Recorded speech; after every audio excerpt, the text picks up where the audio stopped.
Hello everyone, welcome back to update Kannada 360 channel. So Gruhalakshmi ಯೋಜನೆ ಜಾರಿಗೆ ಬಂದು ತುಂಬ ತಿಂಗಳುಗಳೇ ಕಳೀತು.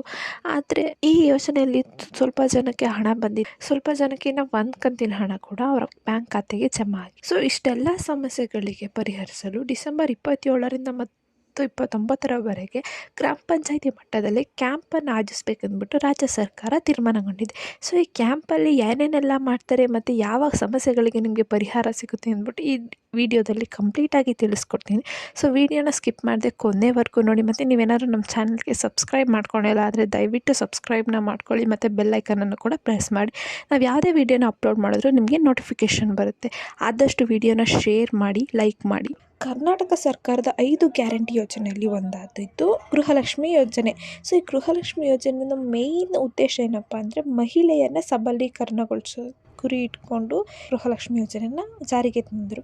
ಈ ಗೃಹಲಕ್ಷ್ಮಿ ಯೋಜನೆಯಿಂದ 100% ಮಹಿಳೆಯರಿಗೆ ಅವರ ಖಾತೆಗೆ ಹಣ ಜಮಾ ಆಗಿಲ್ಲ.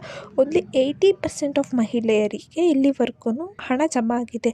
ಇನ್ನು ಮಿಕ್ಕಿದ 20% ಮಹಿಳೆಯರಲ್ಲಿ ಬರೀ ಒಂದು ಕಂತಿನ ಹಣ ಒಂದಷ್ಟು ಜನಕ್ಕೆ ಬಂದರೆ ಇನ್ನೊಬ್ಬರಿಗೆ ಒಂದು ಕಂತಿನ ಹಣ ಕೂಡ ಜಮಾ ಆಗಿಲ್ಲ.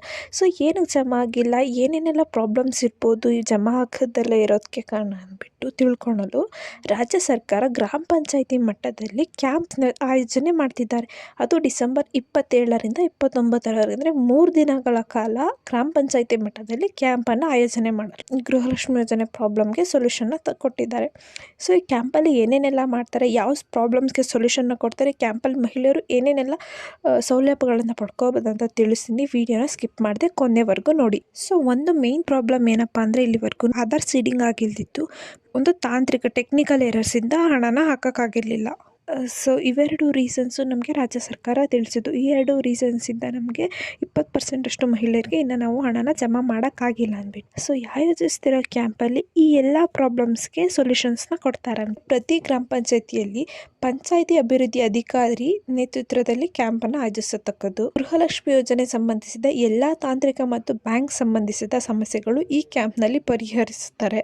ಸೊ ಈ ಕ್ಯಾಂಪ್ಗೆ ಯಾರ್ಯಾರೆಲ್ಲ ಬರ್ತಾರೆ ಅಂದರೆ ಸ್ಥಳೀಯ ಬಾಪೂಜಿ ಸೇವಾ ಕೇಂದ್ರ ಗಣಕಯಂತ್ರ ನಿರ್ವಾಹಕರು, ಅಂಗನವಾಡಿ ಕಾರ್ಯಕರ್ತರು ಮತ್ತು electronic delivery of citizen service EDCS ತಂಡಗಳು ಈ ಕ್ಯಾಂಪಲ್ಲಿ ಭಾಗವಹಿಸ್ತಾರೆ. ಇಂಡಿಯಾ ಪೋಸ್ಟ್ ಪೇಮೆಂಟ್ ಬ್ಯಾಂಕ್ನ ಪ್ರತಿನಿಧಿಗಳು ಮತ್ತು ಇತರ ಬ್ಯಾಂಕ್ನ ಪ್ರತಿನಿಧಿಗಳು ಈ ಕ್ಯಾಂಪಲ್ಲಿ ಭಾಗವಹಿಸ್ತಾರೆ.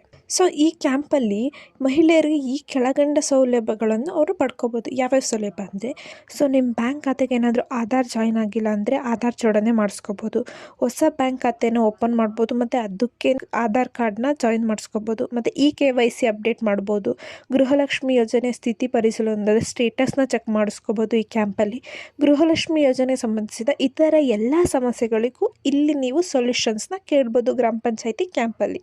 ಸೊ ಈ ಕ್ಯಾಂಪು ಡಿಸೆಂಬರ್ 27ರಿಂದ 29ರವರೆಗೆ 3 ದಿನಗಳ ಕಾಲ ನಡೆಯುತ್ತೆ. ಅದು ಬೆಳಗ್ಗೆ 9ರಿಂದ ಸಂಜೆ 5 ಗಂಟೆವರೆಗೂ ಕ್ಯಾಂಪ್ಗಳನ್ನು ನಡೆಸ್ತಾರೆ. ಸೊ ಕ್ಯಾಂಪ್ ಆಯೋಜಿಸುವ ಕುರಿತು ಫಲಾನುಭವಿಗಳಿಗೆ EDC ಅವರು SMS ಮೂಲಕ ನಿಮಗೆ ಮಾಹಿತಿನ ನೀಡ್ತಾರೆ. ಸೊ ಮಾಹಿತಿ ನಿಮಗೆ ಯೂಸ್ಫುಲ್ ಆಗಿದೆ ಅಂದ್ಕೊತೀನಿ. ವಿಡಿಯೋ ಇಷ್ಟ ಆದಲ್ಲಿ ಲೈಕ್ ಮಾಡಿ ಮತ್ತು ನಮ್ಮ ಚಾನಲ್ಗೆ ಇನ್ನೂ ಸಬ್ಸ್ಕ್ರೈಬ್ ಮಾಡ್ಕೊಂಡಿಲ್ಲ ಅಂದರೆ ದಯವಿಟ್ಟು ಸಬ್ಸ್ಕ್ರೈಬ್ನ ಮಾಡ್ಕೊಳ್ಳಿ.